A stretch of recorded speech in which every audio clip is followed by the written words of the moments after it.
Hey guys, and welcome back to The Global Life. So today we're going to cross Africa north to south. It's going to be a really interesting trip. Never done it before, so there's been a lot to learn about this. We've had to sit down and really plan every part of it when it comes to safety, when it comes to weather, when it comes to communications. There's a lot of different ways. There's a lot of different things that are involved in this. We said there's a lot involved in this sort of navigation that we're going to do today. We're going from northern Africa to the very bottom tip of southern Africa, and we're going to cross a lot of countries. Now, what that involves usually is, well, overflight permits, obviously, and after that we have to look at specific things like the Intercontinental Convergence Zone, ITCZ for short, where the equatorial weather basically stays most of the year, and that moves north to south depending on the time of the year. And we'll be seeing CBs, tall storm clouds, all the way up to flight level 450. Now, because of the fuel load that we're going to have to carry today, we'll be limited at around 410, and then later on we'll be able to climb up to 450. So what that's going to mean is that we're going to be flying with our EVS on. It's going to be a night flight, so we can see where we're going, see what's ahead of us, use our weather radar a lot. Crossing Africa, there's also different radio communication procedures that are in place. IATA has put into place a document about 5 page long, which describes all the communications procedure. We're going to be crossing a lot of countries, like I said. That means that we're going to have to be aware of all the frequencies, all the FIRs we're going to be crossing, and the best ways to communicate with them, because the equipment in Africa, some of the countries have very good equipment, some of the countries a little bit less reliable. And so we're going to be bouncing between VHF, HF, and CPDLC.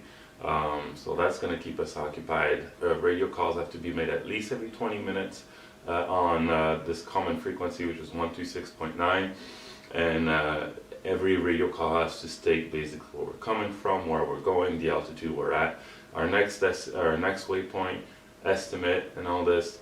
And the reason for that is, like I said, sometimes ATC is a bit less reliable around Africa, especially in the core countries.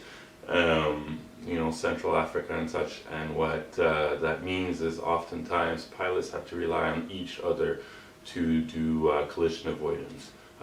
So we're going to be talking a lot to each other that night, communicating where we are, where we're going, and coordinating that with other pilots, other airplanes that are in the area, make sure that there's no conflict.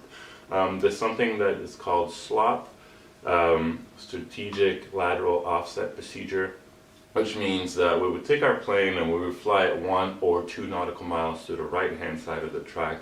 That allows is basically, for example, if we're flying behind an airplane, we avoid their wake turbulence. And the other thing is, because if anybody else is using the same airway, being offset by a mile or two, if we're going one way and they're going the other, if we're both offset, it gives us a little bit more of a safety margin also, just in case. Obviously we shouldn't be at the same altitude if we're going different directions, but you never know. What else? Flying around Africa, there's a lot of talk about security and safety concerns, so we want to make sure that once we land at destination, things are already set up for us properly there as well. As you talk to other pilots who have gone around this beautiful continent, they all have their different stories and their different ways of doing things, but really there's the core communication procedures and navigation procedures that are in place here that we're going to have to follow. It's an 8.5-hour flight, I think. We're going to plan to have about 4 hours, I'm going to plan to have about 2 hours more fuel than we need. That's about 10,000 pounds of fuel on the Global Express. The reasons being there's possible weather at our destination, just morning thunderstorms as a cold front passes through, and also just for weather deviations en route. Alright.